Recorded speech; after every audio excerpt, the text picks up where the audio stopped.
Welcome back to the channel.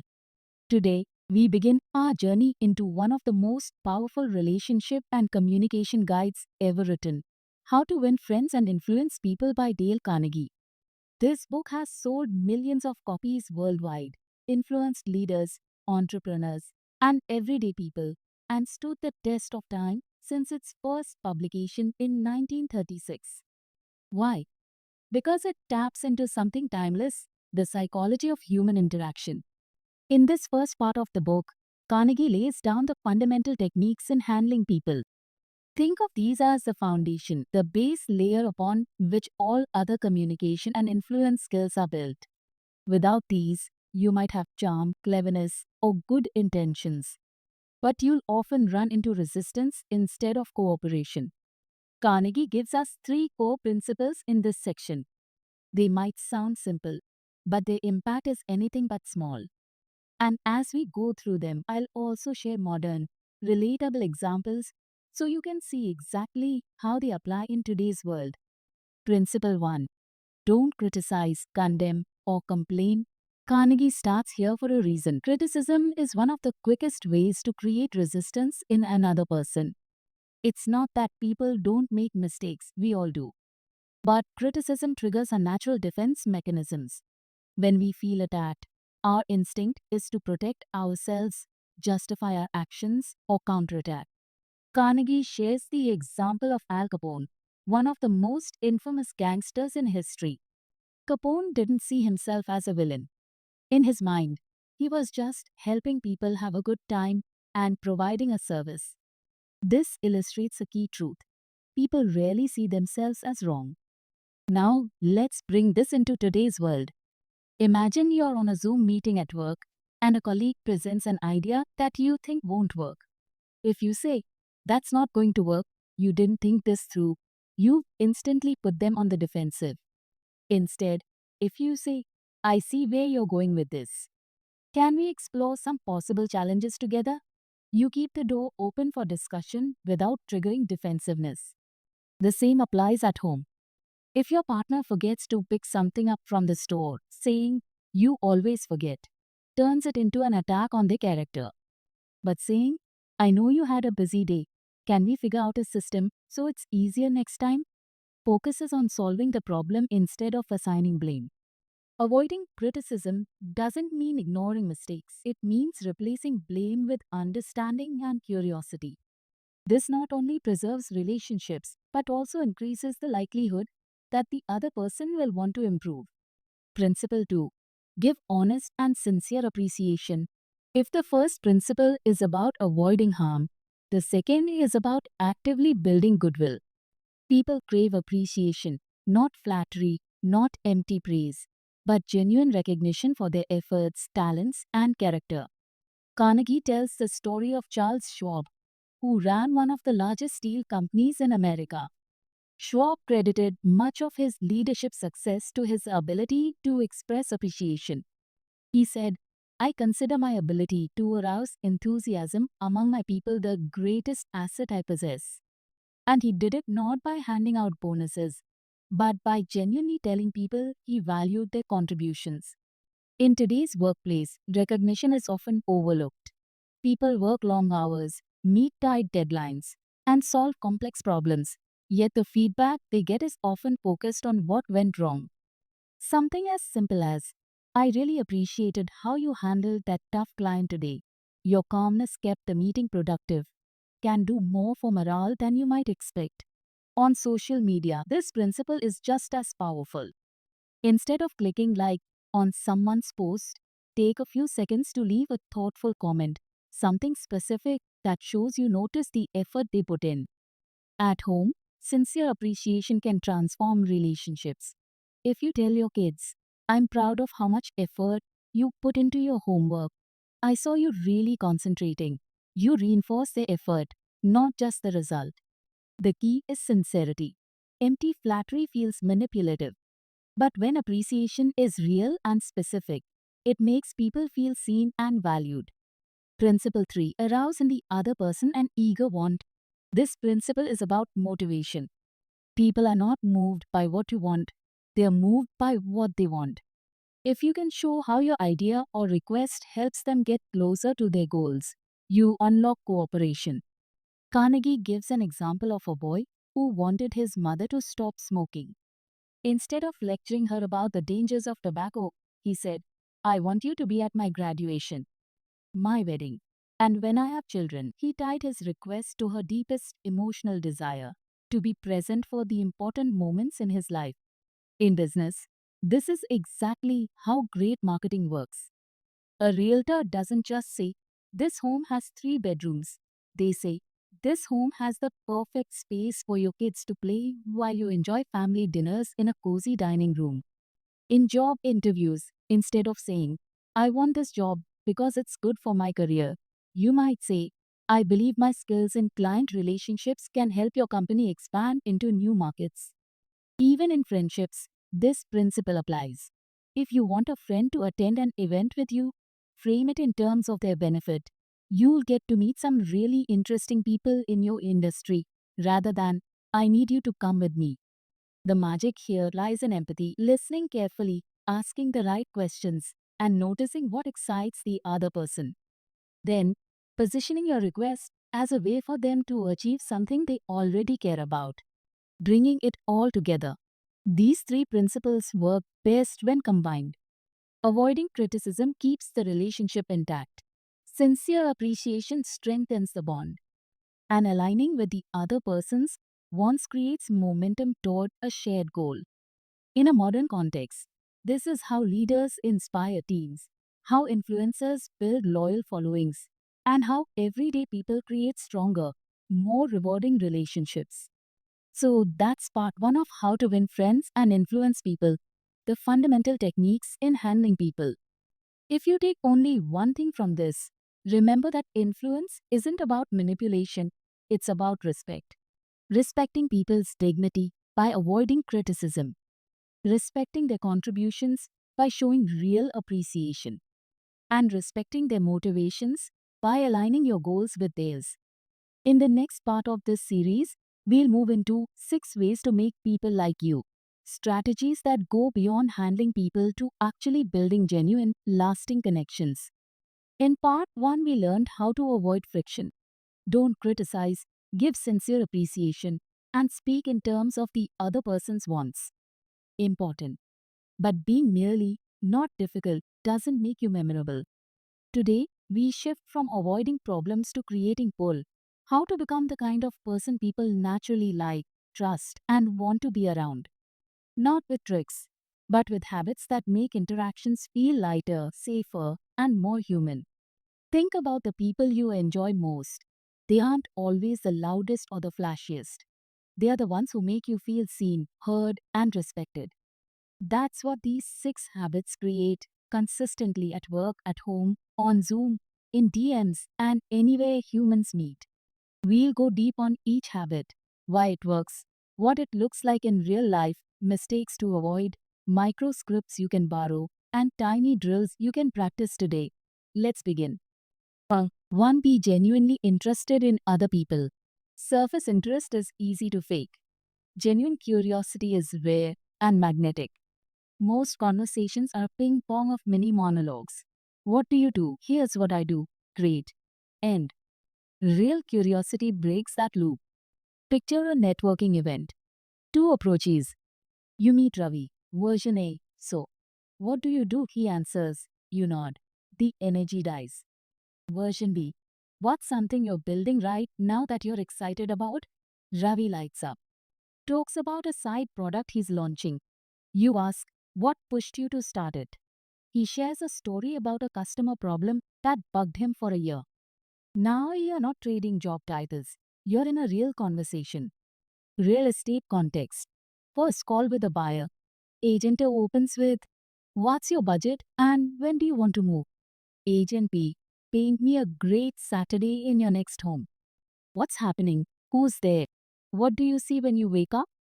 The client tells you about morning sun for plants, a quiet street for the dog, a little nook to read at night. You just got the map.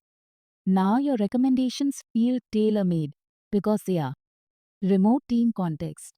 Daily stand-up on Zoom. Instead of updates blockers, you begin. Quick round. One win this week that isn't work. Someone mentions finishing physio. Another finally visited a grandparent. You'll still ship features, but the team now feels like humans, not avatars. That changes how people show up. Social media. Someone comments on your post. I'm lost on where to start. The drive-by reply is Google X. The curious reply. Totally normal. What feels most confusing right now? You'll get a real answer and a real relationship. Why it works. Talking about ourselves reduces uncertainty and affirms identity. The brain literally rewards it. When you invite stories, not interrogations, you become associated with relief, clarity, and respect. Microscripts that open people up. Out of everything you're juggling, what's the most energizing part right now? What surprised you most about doing this? If you could wave a wand and fix one piece of the process, what would change first?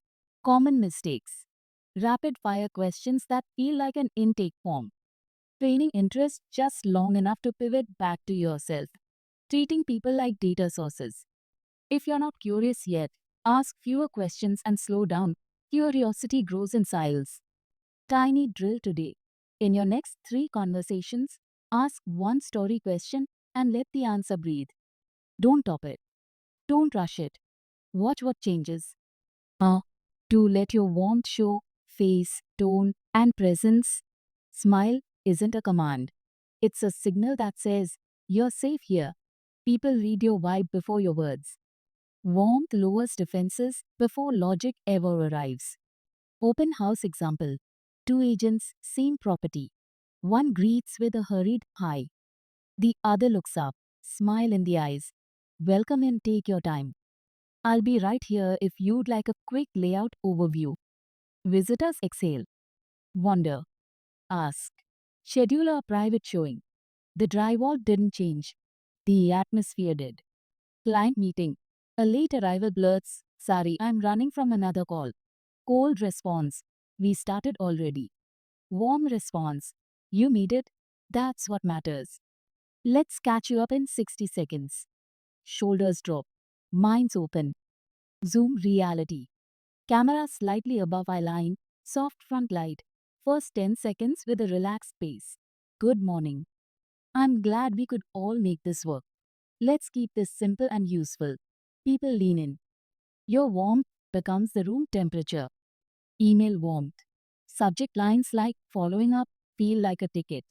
Next step on Oak Street photos or appreciated your note. Here's what we can do opens a softer door. Why it works. Humans co-regulate. Calm, friendly presence cues mirror systems. My nervous system takes notes from yours. A genuine smile, even a small one nudges trust chemistry. Microscripts that land softly. Thanks for making the time. Let's make this easy. Take a breath. We are not in a rush. Glad you're here. We'll go at your pace. Common mistakes. Overperforming cheerfulness. Using emojis to mask impatience. Confusing professional with cold. Aim for grounded, not giddy. Tiny drill today. Record a 30-second voice memo to a friend or client. Play it back. If your first line sounds tight, try starting with one beat of silence and a softer first word. That 10% warmth travels. Uh, 3 use names, identity anchors that cut through noise. Hearing our own name is a pattern breaker. It says, you're not generic here. Used naturally, it deepens rapport fast. Concierge moment. You check in. The front desk glances at the screen, then up. Welcome, Mandy. Elevator B on your left. 2 seconds. Hours of goodwill. Follow-up call. Hi, Aisha. Quick update on the 2 homes with morning light you mentioned. I popped by at 4 p.m. The living room in Maple Street glows. Not dear client. Aisha. And a detail tied to her world. DMs and comments. Thanks for sharing that, Priya. Your point about staging Roy is sharp. Feels human, not automated. People talk back to people, not brands. Why it works. Names tie to self-story and attention. Respectful use signals care. Overuse sounds salesy. Get pronunciation right. And if you're unsure, ask once, then remember. Microscripts that feel natural. Great to finally meet you, Arjun. Would you prefer Arjun or AJ? Arjun, do you want the quick tour first? Or should we list must haves then walk through? Common mistakes. Name in every sentence. Mispronunciation without correction. Inventing nicknames. Use sparingly, sincerely. Tiny drill today. When you learn a name, repeat it once. If it's new to you, jot a phonetic cue in your phone. In your next email, greet by name and reference one detail from last time. Or listen like you're not in a hurry. Most of us listen on buffering, just enough to respond. Real listening is a competitive advantage because it's rare and felt immediately. DM rescue. A prospect writes, agents just push listings. I'm overwhelmed. Many reply with a pitch deck. You totally get it. What's felt most overwhelming so far? They went about hidden fees and alarming descriptions. You send a 60-second screen recording comparing two listings, circling whole fees and taxes. 10 minutes later, when can we meet? You didn't out-talk anyone. You out-listened. Team blocker. Designer missed a sprint. Manager. Why are you behind again?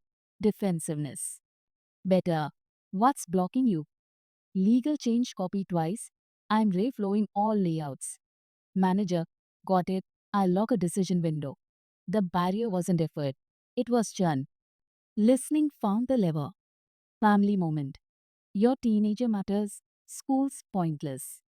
Reflex. It's not. Listening. Rough day. What happened? They talk. You still value school, but you value them first. Influence follows validation. It never precedes it. Client call. Seller wants top of market price. Instead of arguing comms, you ask, what number would feel like success and why? They say, I need X to clear the bridge loan. Now you're solving the real problem, timing and financing, not just price theory. Why it works. Feeling heard drops stress chemistry and restores cognition. People think better around listeners because their nervous system is safe enough to be honest.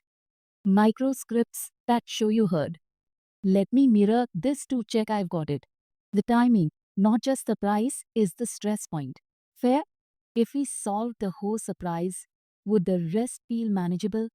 Common mistakes. Interrupting to save time. Explaining before understanding. Pretending to listen while typing. Slow is smooth. Smooth is fast. Tiny drill today. The 2-second rule. Wait 2 beats after they finish before you speak. Then mirror one concrete detail before offering a suggestion. Or 5 talk in terms of what matters to them. Relevance is magnetic. We pay attention to what touches our goals, fears, identity, and time. Selling software to a property manager. Feature list, ticketing dashboards, mobile app. Yawn. Relevant frame. You told me 11 p.m. callouts wreck your sleep.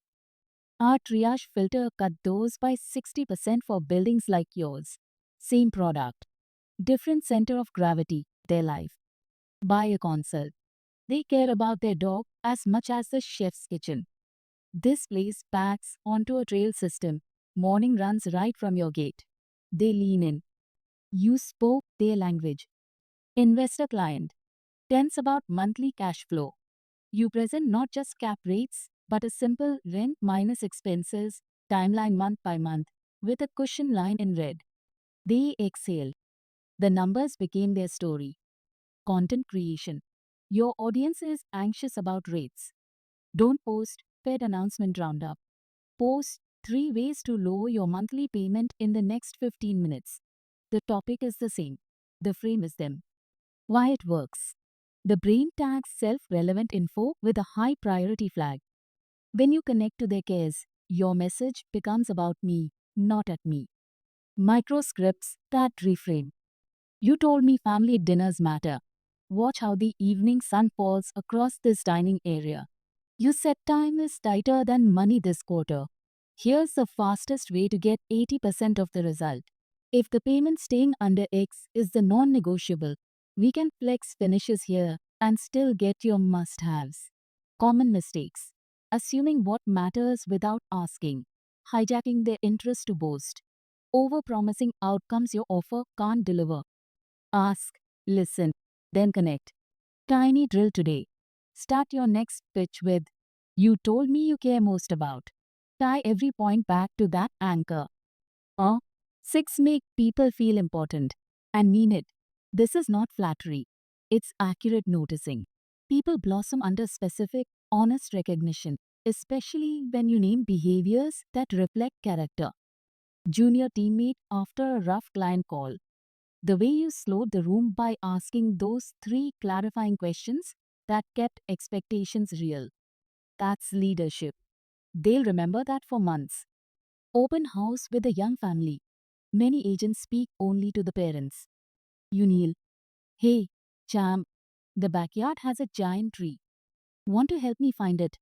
The parents smile. You saw their whole world. Service recovery. A contractor misses a deadline. Evasive. Supply chain. Respectful. "You trusted us with your timeline we missed. I'm adding a Saturday crew. You won't pay for the overtime." Importance acknowledged. Trust salvaged. Client milestone. Instead of "congrats on closing," you send a 2-minute video walking through the empty home. "This living room felt right the second you stepped in. You created this." It's not performative, it's personal. Why it works. Specific praise shapes identity. "I'm someone who stays calm under pressure." Vague praise, "great job," fades fast. Specificity is a mirror people want to live up to. Microscripts that land. "I noticed you took notes while others talked. That kept us aligned." You handled the tough question without making anyone wrong. That's rare. "Thanks for trusting me with your worries." That's not nothing. Common mistakes. Exaggerated compliments. Copy paste praise. Praising outcomes while ignoring effort. Praising one person by devaluing another. Keep it true, specific, and about them. Tiny drill today. Send one 3-sentence note. "You did X. It created Y. That shows Z in you." Uh, a 1-week practice plan. Day 1. Interest. Ask 3 story questions. Write down one thing you learned about each person. Day 2. Warmth. Add 10% softness to your first sentence in every interaction. Slow your first line. Day 3. Names. Confirm pronunciation once. Use names naturally twice. Day 4. Listening. 2-second pause. Mirror one detail before responding. Day 5. Their world. Rewrite one email so every line points to their stated priority. Day 6. Importance. Send 2 specific, honest appreciation notes. Day 7. Review. Which habit felt most natural? Double it next week. Avoid these pitfalls. Trying all 6 at once so none stick. Build 1 or 2 at a time. Sounding scripted, aim for simple, not slick. Expecting instant reciprocity, think seasons, not seconds. Using these to get something, people can smell it. Offer safety, clarity, and respect, and results follow. Likability isn't a trick, it's an experience. Do people breathe easier with you? Do they feel seen? Do they leave clearer than they arrived? Live these 6 habits, and the answer increasingly becomes yes. Opportunities compound where people feel safe and valued. That's the quiet math of being good company. Deals go smoother, teams last longer, families feel warmer, and strangers become allies. Have you ever had all the facts, all the logic, and still couldn't move someone an inch? You explained, they resisted. You proved, they dug in. That's not because your case was weak. It's because persuasion isn't a courtroom. It's a conversation with the human nervous system. People don't like being pushed. They like being partnered. They don't like being told what to think. They like discovering what makes sense. This part of the journey is about influence that preserves dignity. How to help others choose your path because they trust it and trust you. Principle 1. Avoid arguments like potholes. An argument is a pride contest wearing a logic costume. The second someone feels attacked, they stop evaluating facts and start protecting identity. Online. You see it every day.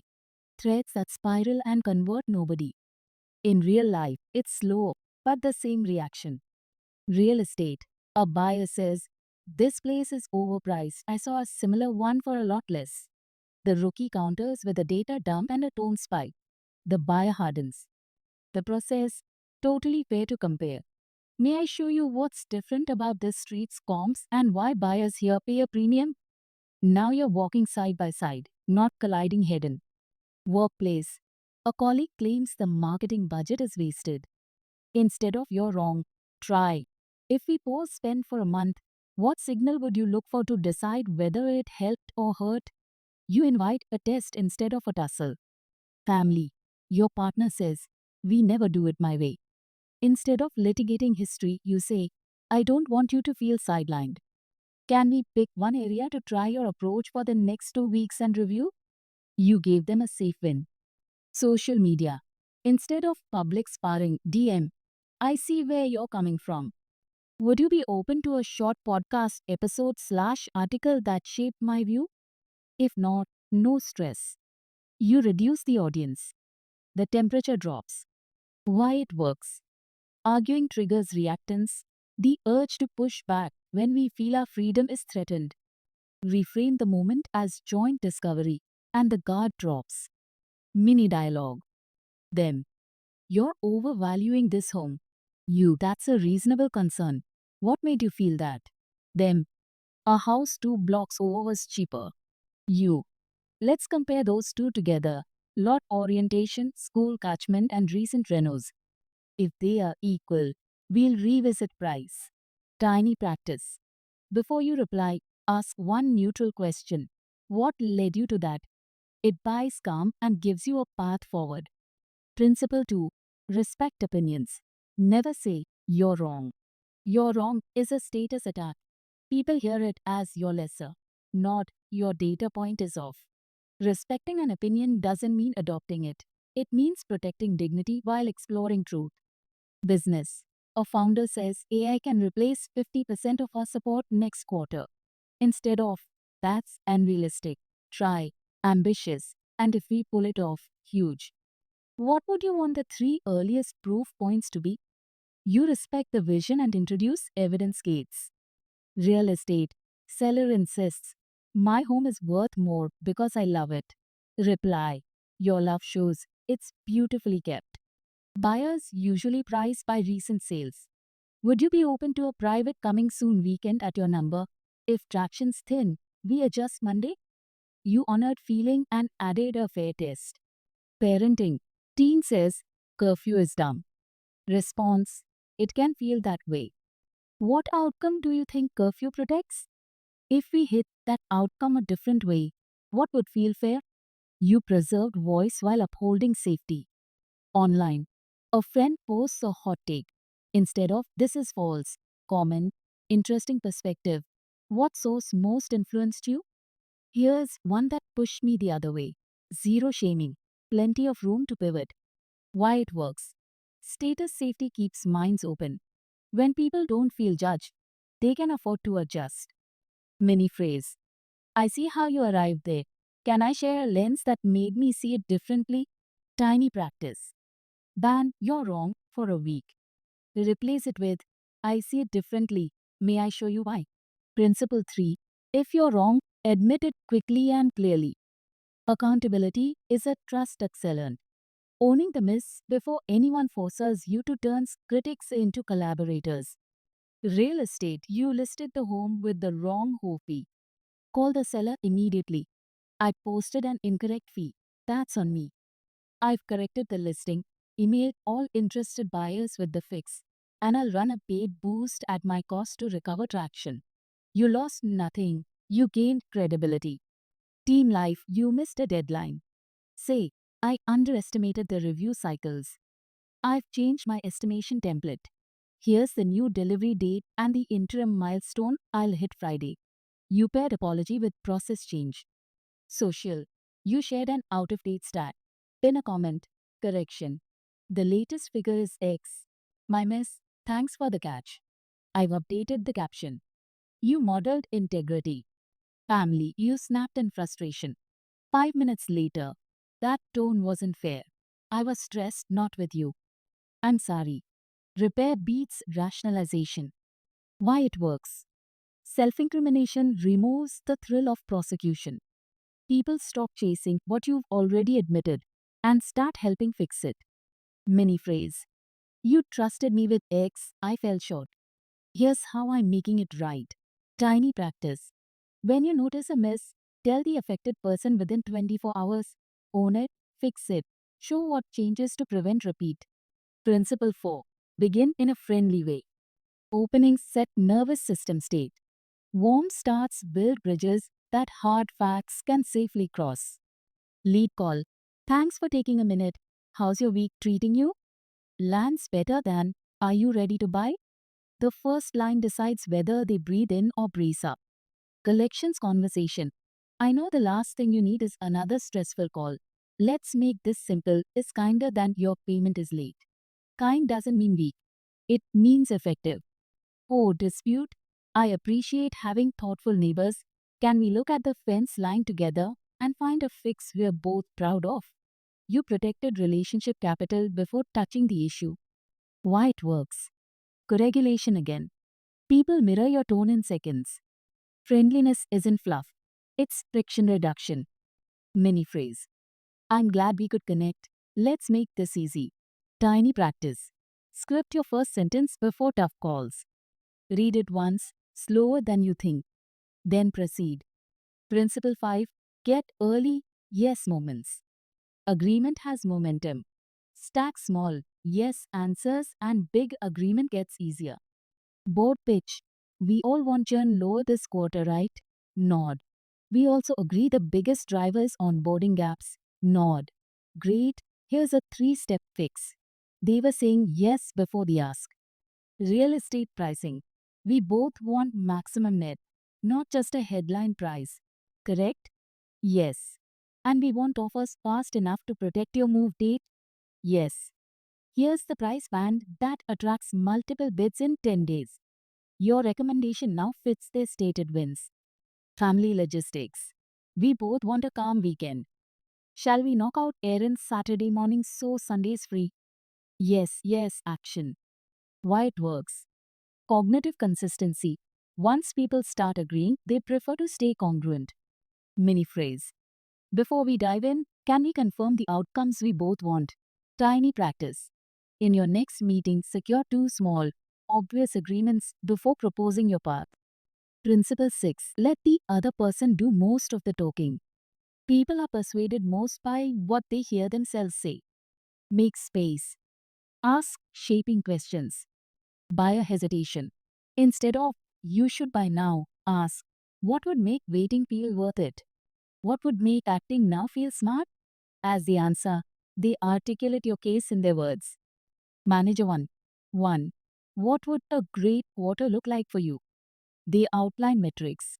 You align support. Ownership grows. Friend in conflict. Walk me through it from the moment it started. Let them empty the drawer before you add a single sock. Why it works? Voice equals agency. Agency equals buy-in.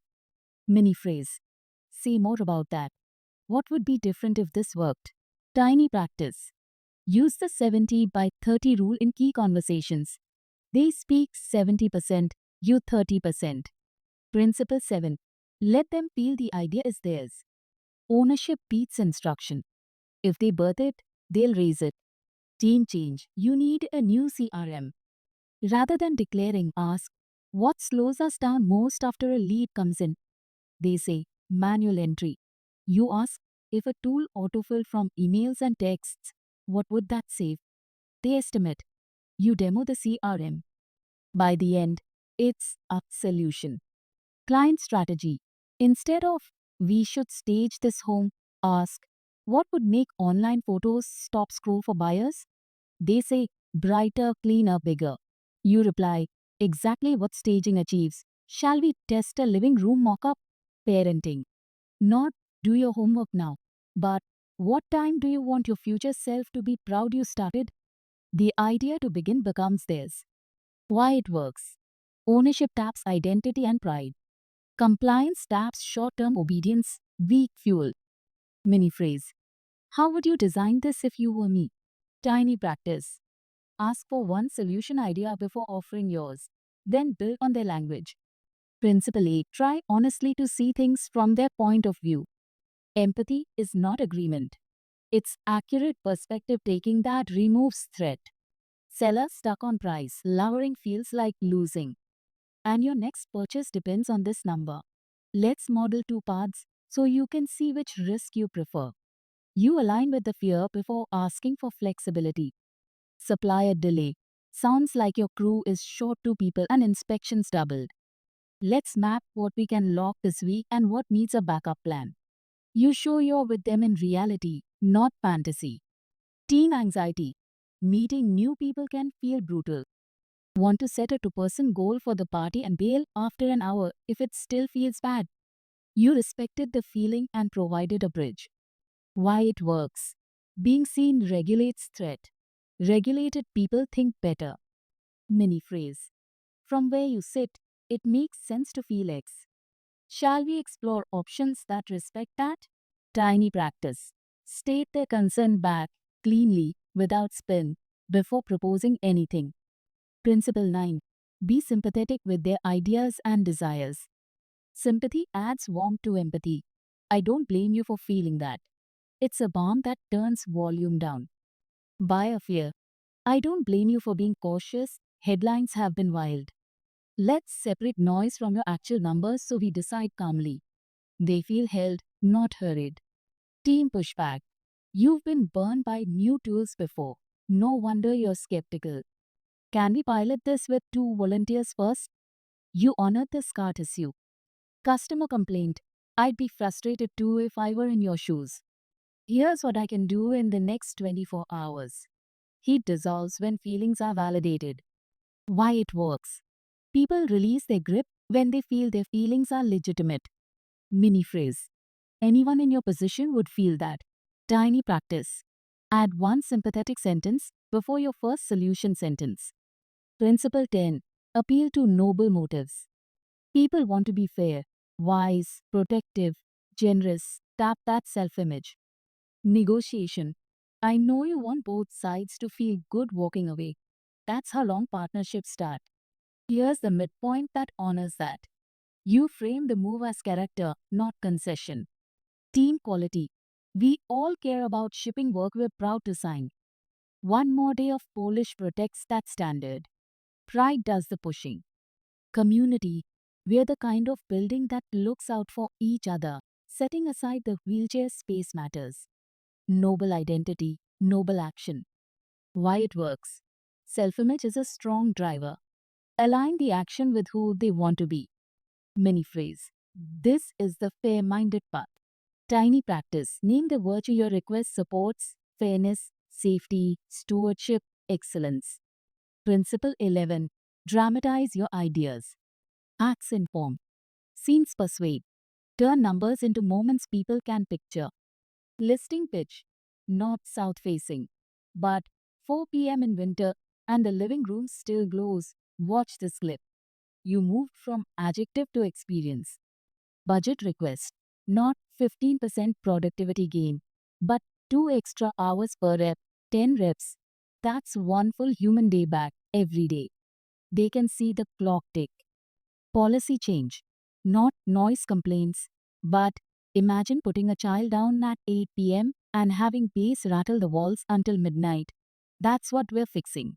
Why it works. The brain remembers stories and images. They hook emotion and guide reason. Mini phrase. Picture this for a second. Tiny practice.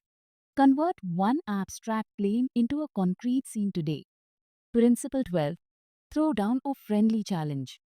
A well-framed challenge turns effort into a game. Done poorly, it breeds resentment. Sales team. Let's beat last month's showings by 12%. Team lunch for the win. Share your best opener in Slack. We'll publish the top 3. Fun, public, positive. Personal health. 10,000 steps a day for 10 days. Who's in? Screenshot your watch by 9 p.m. Accountability with a grin. Customer success. First response under 2 minutes all week. Can we do it? Leaderboard resets Monday. Make excellence visible. Why it works.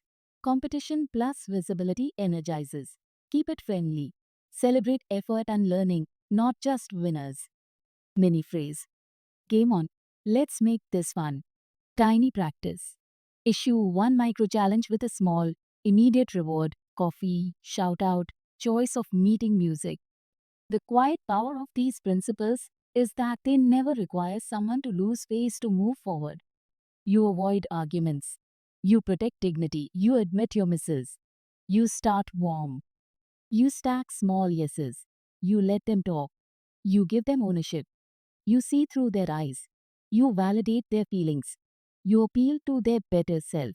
You turn ideas into scenes. And when energy dips, you make it a game. That's influence that lasts. Because it feels respectful in the moment and honorable in memory. Leadership isn't about titles. It's about outcomes that people feel proud to contribute to.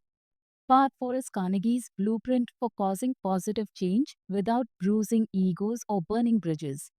These principles help you correct, coach, and elevate others in a way that preserves dignity, builds loyalty, and actually gets the behavior change you want.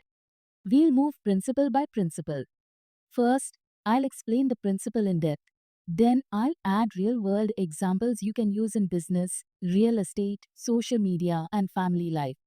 One begin with praise and honest appreciation. Deep elaboration. Change is easiest to accept when it's layered on top of something already working. Beginning with genuine appreciation calms the nervous system and signals, I'm on your side. It doesn't mean flattery or sugarcoating. It means you identify a real strength, name it specifically, and then leverage that trust to invite an improvement. You are not softening the blow so much as reminding the person of their capability before you ask for a higher standard. Psychologically, this preserves status and reduces defensiveness. Behaviorally, it puts the mind in a resourceful state. I can do this because I've already shown I can. Examples. Real estate team. Your market briefs are consistently clear and well researched. That's why I think if we add a simple follow up sequence after each open house, your conversion will jump. Client communication. You've been meticulous with disclosures.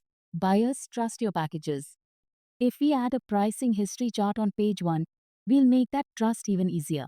Social media manager. Your reels hook attention in the first 3 seconds. If we add captions on screen, you'll capture the silent scrollers too. Family. You're incredibly thoughtful with your sister. If we set a reminder for chores on your phone, I think you'll feel just as on top of home stuff. To call attention to mistakes indirectly. Deep elaboration. Direct correction can feel like a spotlight on failure. Indirect correction preserves dignity while still moving behavior. Indirect doesn't mean unclear. It means you frame the gap as a shared opportunity or a process question. Linguistically, you replace "you forgot X" with "let's make sure X happens. What's our plan?" This protects the relationship and keeps the person oriented to problem solving rather than self protection. The brain hears we're collaborating, not you're on trial. Examples. Listing marketing.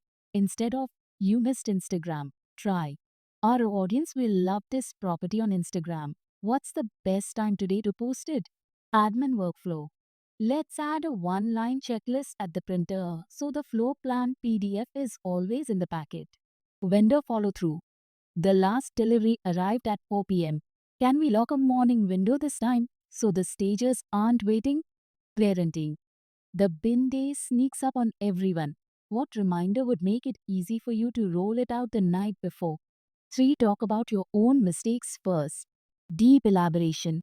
When you name your own missteps before addressing someone else's, you create psychological safety. We're all learning. I'm not above you. This lowers defenses and invites honest dialogue. It also models accountability, showing not just the error, but how you corrected it. The subtext becomes errors are data. We fix them and move on. That mindset is what sustains high performance without blame culture. Examples. Team lead. I underestimated the time for photos on last week's listing and it cascaded. I've padded our timeline now. Looking at yours, I wonder if an extra 24 hours would they stress the copywriting. Client service. I once sent a contract without the updated clause, had to re-sign everything. Since then, I use a final clause scan. Want me to share the checklist? Family. I used to forget appointments until I started using the shared calendar. Want to try it for your practices this month? 4 ask questions instead of giving direct orders. Deep elaboration. Questions preserve autonomy. When people feel choice, they engage. When they feel coerced, they comply minimally. A good leading question clarifies a goal and invites the person to design the path. This doesn't abdicate standards, it increases ownership. Questions like, what timeline feels realistic? Or how would you handle X? Surface hidden constraints and increase the odds the plan will actually work. Examples: sale asset deadline. Rather than send it by 5, ask, what's the soonest you can get the flyer proof to me and still feel good about the quality? Price strategy. Given buyers' feedback, what adjustment would generate more showings without signaling distress? Operations. How would you structure the open house flow to capture every visitor's info without bottlenecks? Parenting. What time do you want your future self to thank you for starting homework? 5. Let the other person save face. Deep elaboration. Face, status, competence, reputation is a core human need. When people feel humiliated, they resist, not just the correction, but the corrector. Saving face means you correct the issue while preserving public dignity and private self-respect. Practically, handle sensitive feedback in private. Use neutral language. Share responsibility when possible. There was a mix-up rather than you messed up. Propose a repair path that restores pride. Examples: client call miss. There was a mix-up on the time zone. Let's reschedule together and I'll send a calendar invite with both zones. Off or error. A typo slipped into the counter. I've already written the clean version and explained to the other side. It was a clerical snag. Meeting appearance. If someone is corrected mid-meeting, you might jump in with, let's circle back after. There are a couple inputs behind that. You move the correction off stage. Family. The instructions weren't clear. Let's reset and try again together. 6. Praise the slightest improvement and praise every improvement. Deep elaboration. Growth rarely happens in leaps. It happens in increments. When you notice small improvements early, you reinforce the right behaviors and build momentum. Specificity matters. You name the behavior and its impact, you send the follow-up within an hour. We kept the buyer warm. Over time, consistent, accurate praise creates an identity shift. I'm someone who follows through, which then sustains the habit even when no one is watching. Examples: lead response. You shaved your response time from 3 hours to 1. That's a big trust signal to prospects. Negotiation notes. Your summaries after each call are crisp. Legal's turnaround was faster because of them. Social media cadence. Posting twice a week like clockwork is paying off, saves me from spike and crash engagement. Parenting. You started the assignment 20 minutes earlier today. That discipline adds up. 7. Give the other person a fine reputation to live up to. Deep elaboration. People tend to live up to the identities we reflect back to them, especially identities tied to virtue, reliability, clarity, fairness, calm under pressure. You're not inventing. You're highlighting real or potential strengths as expectations. This does two things. It declares trust, I see this in you, and it sets a standard, and I expect it again. It is powerful fuel, particularly when someone's confidence is shaky. Examples: coordinator, you're a calmest voice when deals wobble. Can you own the Friday update calls? New agent, you have a reputation for clean paperwork. Can you mentor the interns on contract prep? Vendor, you've always been the punctual crew. Can we rely on you for the 9 a.m. slot? Team, you're the dependable one when it comes to the dog. Can you be point on evening walks this week? 8. Use encouragement. Make the fault seem easy to correct. Deep elaboration. Discouragement magnifies difficulty, encouragement shrinks it to size.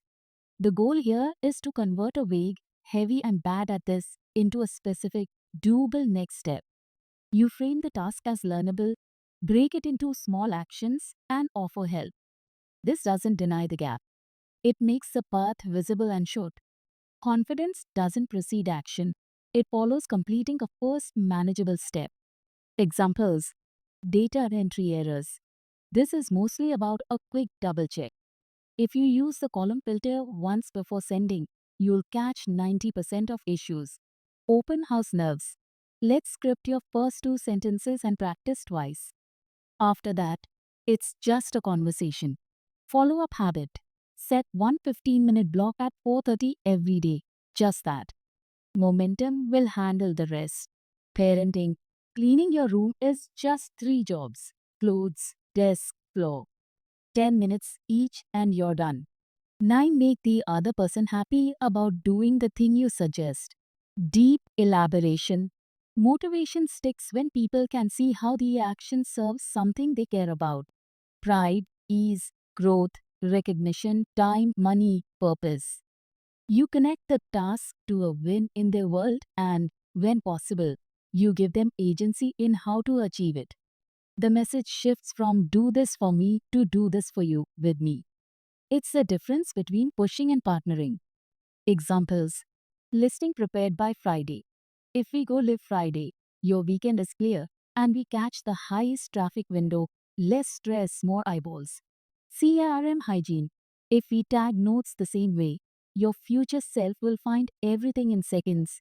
Zero hunting, faster replies, better close rate.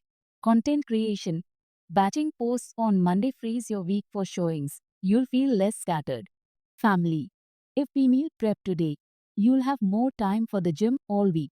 Leading people to improve is easy when you don't care how they feel. But that's not leadership. That's blunt force. The leaders we remember fondly are the ones who helped us get better without making us feel small. Begin with real appreciation so people feel resourced. Call attention to gaps indirectly so dignity stays intact. Name your own mistakes first so accountability feels safe. Ask questions so ownership grows. Protect face in public and repair in private. Catch small wins early and praise them accurately. Hand people a strong identity to love up to. Encourage, simplify, and make the next step doable. And tie requests to wins that matter in their world so effort feels worthwhile. Over the course of this journey, we've explored the timeless psychology of human relationships, starting from how to make people like you, to influencing them without resentment, and finally, to leading them in a way that brings out their best. Dale Carnegie's wisdom isn't a collection of clever tricks. It's a philosophy. People respond better to respect, understanding, and encouragement than to criticism, domination, or manipulation. Think back to what we've covered across the entire book. In part 1, we learned how to fundamentally handle people. Don't criticize, give honest appreciation, and inspire desire instead of issuing commands. In part 2, we uncovered the art of making people like you, becoming genuinely interested in others, remembering their names, listening deeply, and making them feel important. In part 3, we shifted into influence without offense, winning people to your way of thinking without creating enemies. And now, in part 4, we've mastered the skills of leadership without ego damage, how to correct, inspire, and motivate while keeping relationships strong. When you step back, these are not just communication tips. They are a roadmap for how to live and work with people in a way that builds trust, strengthens loyalty, and opens doors you didn't even know existed. Here's the truth. Whether you're leading a real estate team, closing a big deal, growing a business, managing a household, or just trying to get along better with friends and family, your ability to inspire cooperation, reduce friction, and make others feel valued will determine how far you go and how much you enjoy the journey. Dale Carnegie wrote these principles in the 1930s.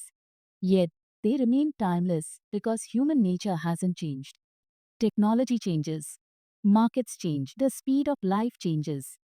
But our deep need for respect, recognition, and connection stays exactly the same.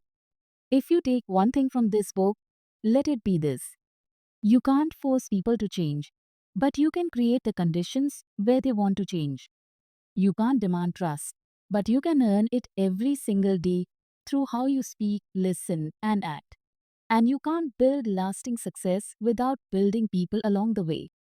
So, as we close this series, here's my challenge to you: pick one principle, just one, and practice it consciously every day for a week. Then move to another.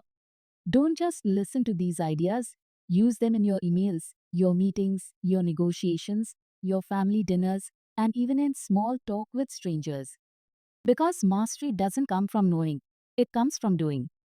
And remember, success in business, in leadership, and in life is built on relationships. Relationships are built on trust, and trust is built on small, consistent actions over time. Thank you for joining me on this deep dive into how to win friends and influence people. I hope you walk away not just inspired, but equipped to communicate better, connect deeper, and lead with both confidence and empathy. This isn't the end of a book, it's the start of a new way to interact with the world, and the world will thank you for it.